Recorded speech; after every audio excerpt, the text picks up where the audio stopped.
The Little Prince. Chapter 1. The Hat That Wasn't.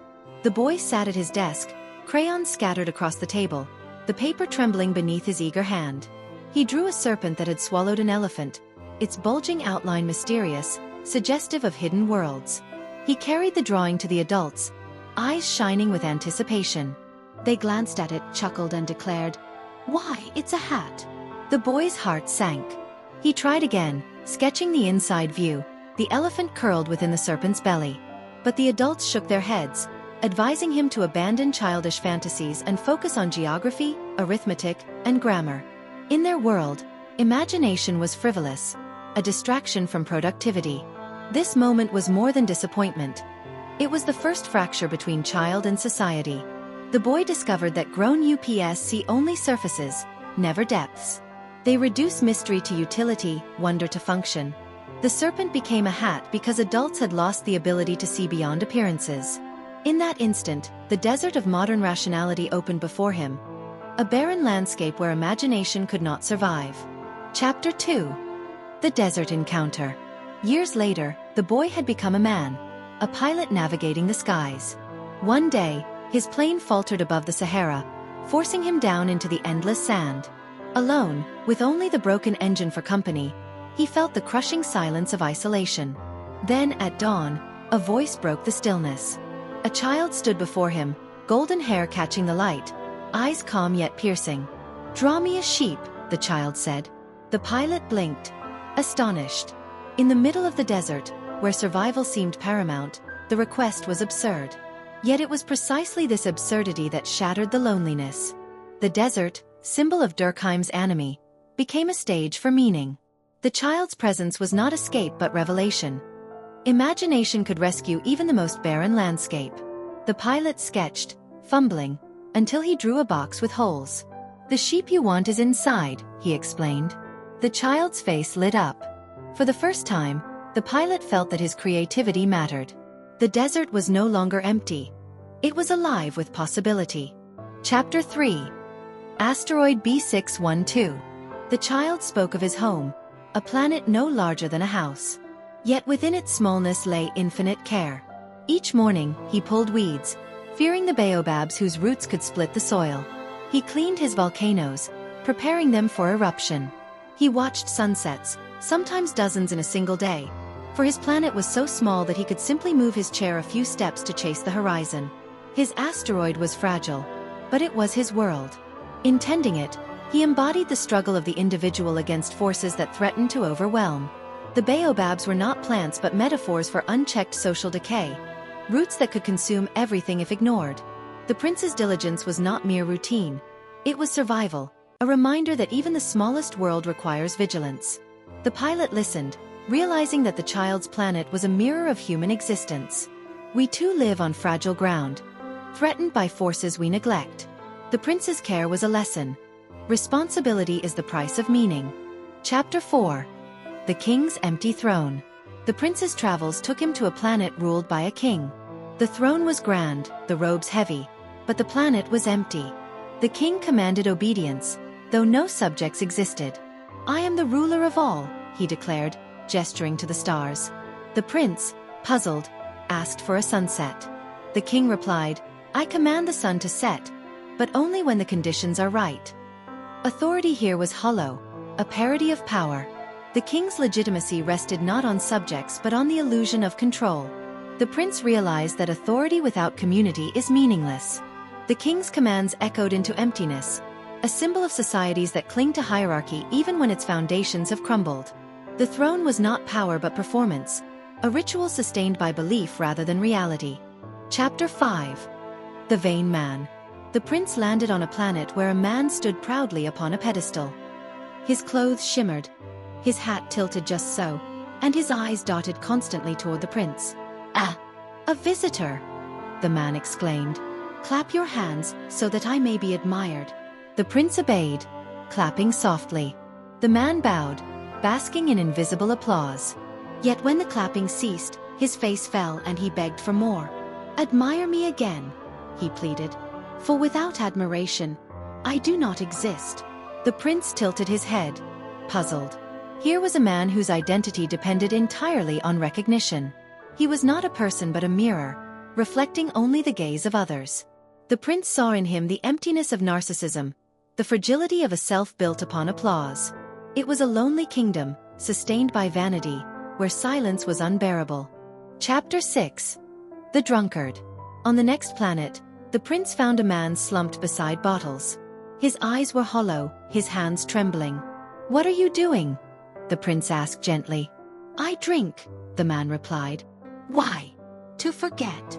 "Forget what?" "To forget that I am ashamed." "Of what?" "Of drinking." The circle was complete, a cycle of despair. The prince watched, his heart heavy. The man's existence was a loop, a prison without walls. He drank to escape shame, yet the act itself deepened the shame. It was a tragic rhythm, echoing Durkheim's vision of self-destructive social facts. The prince realized that here was not evil but sorrow, a man consumed by his own collapse. He left quietly, carrying the weight of the man's silence. Chapter 7. The Businessman. The next planet was vast, covered with ledgers and calculators. A man sat hunched over his desk, scribbling furiously. "Good morning," said the prince. "Shoo! I am busy," the man snapped. "I am counting the stars." "Why?" "Because they belong to me. I own them." "What do you do with them?" "Nothing. I count them, record them, and lock them away." "That is enough." The prince frowned. To him, stars were for gazing, for dreaming. To the businessman they were commodities, numbers on a page. Ownership had replaced wonder, possession had replaced meaning. The prince saw in him the spirit of capitalism, where value is measured not by beauty but by control. The stars, infinite and free, had been reduced to property. The child shook his head, realizing that the man's wealth was emptiness disguised as abundance. Chapter 8. The Lamplighter. The prince arrived on a planet bathed in twilight. A lamplighter stood beside a street lamp, lighting it as the sun set. Yet before the prince could speak, the sun rose again, and the lamplighter extinguished the lamp. The cycle repeated endlessly, for the planet spun so quickly that day and night lasted only a minute. "I follow orders," the lamplighter explained, his movements weary but precise. "I light when it is dark, extinguish when it is light. That is my duty." The prince admired him.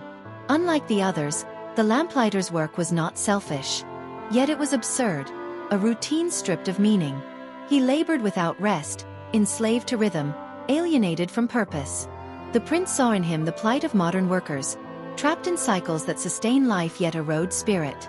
Still, he respected the lamplighter's devotion, sensing that here was a man who, though weary, remained faithful to something beyond himself. Chapter 9. The Geographer. The next planet was filled with books, maps, and instruments. A geographer sat at a grand desk, scribbling notes. "Tell me of your travels," he said. The prince described his asteroid, his volcanoes, his sunsets. "Interesting," the geographer replied. "But I do not record ephemeral things. Volcanoes may erupt, flowers may die. I record only what is permanent." The prince's eyes widened. His rose, delicate and alive, was dismissed as unworthy of record. The geographer valued permanence over experience, abstraction over intimacy. Knowledge had become detached from life, reduced to maps that ignored the living world. The prince realized that here was the danger of intellectualism without empathy. A science that catalogues but does not feel, a wisdom that knows but does not love. He left saddened, carrying the memory of his rose more fiercely than before. Chapter 10. The Gallery Complete. As the prince departed these planets, he reflected on the figures he had met. Each adult embodied a fragment of society's absurdity. Vanity, despair, greed, routine, abstraction. Together, they formed a gallery of alienation, a portrait of adulthood stripped of imagination. The prince's journey was not merely travel but revelation. He saw that grown ups, in their pursuit of authority, recognition, wealth, duty and knowledge, had lost sight of what was essential. They had forgotten the stars, the sunsets, the roses. And so the child continued onward, searching for meaning in a world that had misplaced it. Chapter 11. Arrival on Earth. The prince descended upon Earth with wide eyes. It was vast, crowded, and restless. He wandered through cities where trains roared past, merchants shouted their wares, and people hurried with furrowed brows. Yet despite the noise, he felt a strange emptiness. Everywhere he looked, people seemed consumed by schedules, rushing without knowing why. The prince paused at a station, watching travelers board trains. Their faces were tense, their movements mechanical. He whispered to himself, "They are busy, but with what?" Earth was full, yet it felt hollow. The paradox struck him deeply. Abundance without meaning, motion without destination. It was as if humanity had mistaken speed for life, progress for fulfillment. The prince realized he had entered a world where people had forgotten how to be still. Chapter 12. The Snake in the Desert. In the silence of the desert, the prince encountered a snake, coiled and gleaming under the moonlight. Its eyes glowed with ancient wisdom. "You are small," the prince said. "I am small," the snake replied, "but I can send you back to the place you came from." The prince shivered. The snake spoke of death not as an end but as a passage. Its words carried the weight of inevitability, a reminder that mortality shadows every journey. Yet the snake was not cruel. It was calm, offering knowledge rather than threat. The prince understood that the snake embodied the truth adults avoid, that life is finite, and meaning must be found before the end. He left the desert with a new awareness, carrying the serpent's quiet wisdom like a hidden flame. Chapter 13. The Flower in the Desert. Wandering further, the prince found a single flower blooming in the sand. Its petals trembled in the wind, fragile yet defiant. "Where are the people?" the prince asked. The flower laughed softly. "People? There are only a few. They have no roots, so the wind carries them away." The prince bent closer, marveling at its resilience. The flower was delicate, yet it spoke with clarity. It revealed the truth of humanity's restlessness. People wander endlessly, uprooted from meaning, drifting like seeds without soil. The prince realized that the flower's fragility was also its strength. It endured where others fled, rooted in its place despite the desert's harshness. In its petals, he saw the possibility of belonging, the courage to remain when the world insists on motion. Chapter 14. The Echo of the Mountains. The prince climbed into the mountains, calling out into the vast emptiness. His voice echoed back, repeating his words without change. "Hello," he cried. "Hello," the mountains replied. "Who are you? Who are you?" The prince frowned. The mountains gave back only what they received, offering no dialogue, no intimacy. It was a mirror, not a conversation. He realized that many adults live like these mountains. They echo but do not listen, repeat but do not understand. The silence of the mountains was heavy, a reminder of the loneliness that comes when voices fail to connect. The prince descended, saddened, longing for a voice that would answer with more than repetition. Chapter 15. The Garden of Roses. At last, the prince stumbled upon a garden filled with roses. Thousands of blossoms stretched before him, each one beautiful, each one resembling the rose he had left behind on his asteroid. His heart sank. "My rose told me she was unique," he whispered. "But here are thousands just like her." The revelation was crushing. He lay in the grass, weeping, believing his rose had deceived him. Yet as he gazed upon the roses, he began to understand. Uniqueness was not in appearance but in relationship. His rose was special because he had cared for her, watered her, shielded her from the wind. The garden was vast, but it could not erase the bond he had forged. In this moment, the prince realized that meaning is not found in rarity but in devotion. The roses taught him that love is not about possession but about responsibility. Chapter 16. The Encounter with the Fox. The prince wandered into a field at dawn, the grass shimmering with dew. A rustle came from the hedgerows, and a fox emerged, its eyes bright with curiosity. "Good morning," said the prince. "Good morning," replied the fox. "Play with me," the prince asked. "I cannot," said the fox. "I am not tamed." The prince tilted his head. "What does it mean to tame?" "It means to create ties," the fox explained.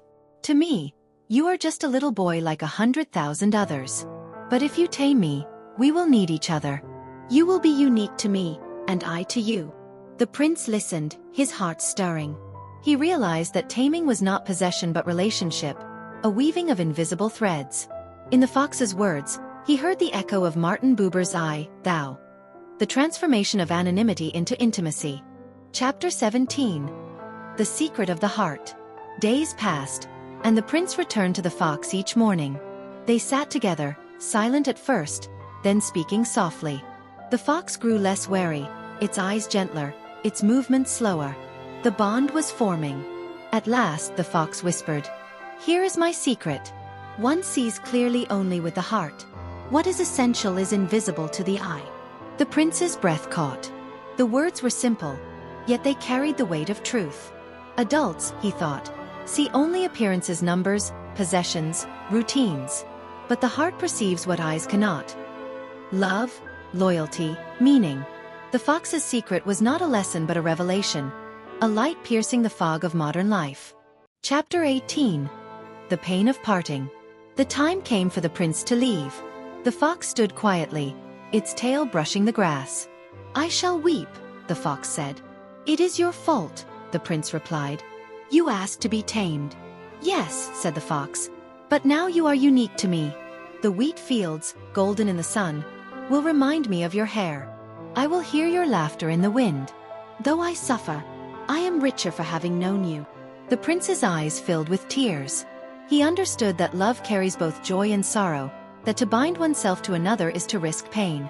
Yet it is precisely this risk that gives life meaning. The fox's farewell was not despair but gratitude, a recognition that relationships transform even in absence. Chapter 19. The Merchants and the Spectacle. Leaving the fox, the prince wandered into towns where merchants sold pills to quench thirst. "Take one," they said. "You will save 53 minutes a week." The prince frowned. "What shall I do with those minutes?" "Whatever you wish," they replied. But he saw that people did not use their saved time for joy or love. They rushed faster, consumed by schedules, chasing efficiency without purpose. The prince realized that humanity had mistaken speed for fulfillment, progress for meaning. It was guide aboard spectacle made flesh, images of improvement masking emptiness. Chapter 20. The Trains and the Restless Crowds. At a station, the prince watched trains thunder past, carrying passengers who leaned anxiously from windows. Children pressed their faces to the glass, while adults clutched briefcases, eyes fixed on distant horizons. "Where are they going?" the prince asked a signalman. "Nowhere in particular," the man replied. "They are restless. They think happiness lies elsewhere, so they chase it endlessly." The prince sighed. He saw that people were uprooted, drifting like seeds in the wind, never content, never still. The trains were not journeys but escapes, symbols of a society that confuses motion with meaning. Chapter 21. The Merchant of Pills. The prince wandered into a marketplace where merchants shouted their wares. One man held up a small vial of pills. "Take one," he boasted, "and you will never feel thirst again. You will save 53 minutes each week." The prince studied the pills, puzzled. "And what shall I do with those minutes?" The merchant shrugged. "Whatever you wish. Work more, travel faster, consume more." The prince frowned. To him, water was joy, the taste of life itself. The idea of replacing it with pills seemed absurd. He realized that people had mistaken efficiency for fulfillment, saving time only to waste it in endless routines. The marketplace was not a place of nourishment but of illusions, selling shortcuts that led nowhere. Chapter 22. The Railway Switchman. At a station, the prince met a switchman who directed trains rushing in every direction. "Where are they going?" the prince asked. "Nowhere in particular," the switchman replied. "Some trains go north, others south. The passengers are restless. They think happiness lies elsewhere, so they chase it endlessly." The prince watched the faces pressed against the windows. Children laughed, their eyes wide with wonder. Adults, however, looked grim, clutching briefcases, staring at horizons they would never reach. The prince sighed. He saw that people were uprooted, drifting like seeds in the wind, never content, never still. The trains were not journeys but escapes, symbols of a society that confuses motion with meaning. Chapter 23. The Merchant of Thirst. Another merchant offered a strange invention, a pill that quenched thirst entirely. "Why do you sell this?"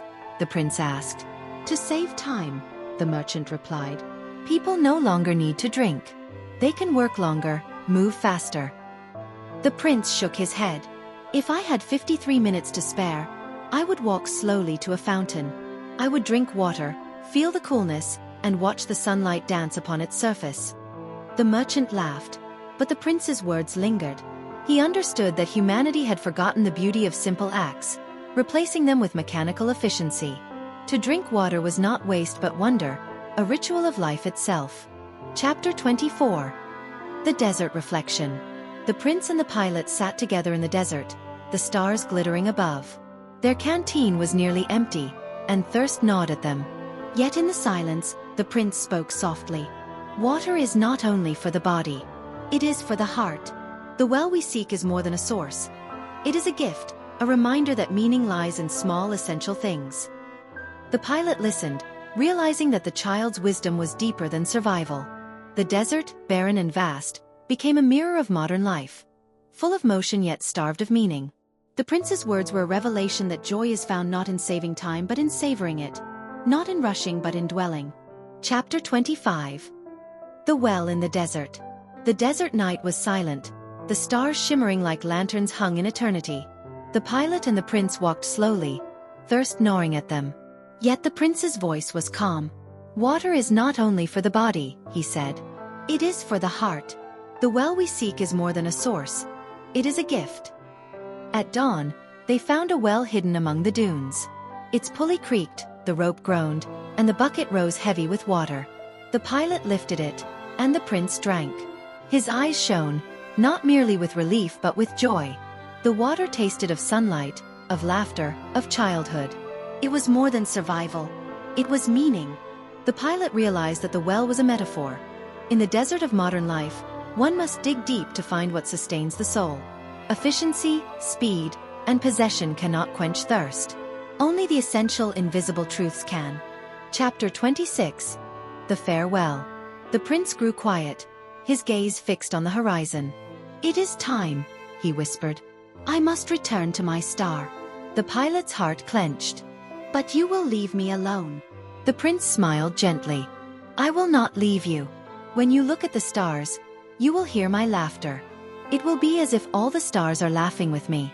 And you will have me always. That night, the prince walked into the desert. The snake appeared, silent and swift. The pilot turned away, unable to watch, but he heard the faint fall of the child's body upon the sand. When he looked again, the prince was gone. The stars above seemed brighter, as if they had absorbed his spirit. The desert was silent, but it was no longer empty. It was filled with memory, with meaning, with the echo of laughter. Chapter 27. The Transformation. The pilot repaired his plane and flew once more. Yet the sky was different now. Each star carried a voice, each constellation a smile. He realized that the prince had not vanished but had returned to the eternal, leaving behind a gift, the ability to see with the heart. The desert, once barren, had become sacred. The pilot carried the secret within him, knowing that relationships, not possessions, redeem solitude.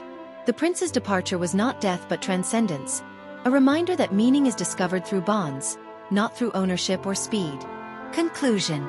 The little prince ends not with despair but with transformation. The child's journey through planets and deserts is a sociological allegory. Authority without legitimacy, vanity without community, labor without purpose, knowledge without empathy, and speed without meaning. Yet against this gallery of alienation stands the prince's wisdom. That love, imagination, and responsibility are the true essentials of life. The fox's secret, one sees clearly only with the heart, becomes the book's moral axis. The prince's departure is not loss but revelation, teaching that relationships endure beyond absence, and that meaning is found in devotion, not possession. Thus, the novel closes as it began, with a drawing, a mystery, and a child's voice reminding us that what is essential is invisible to the eye.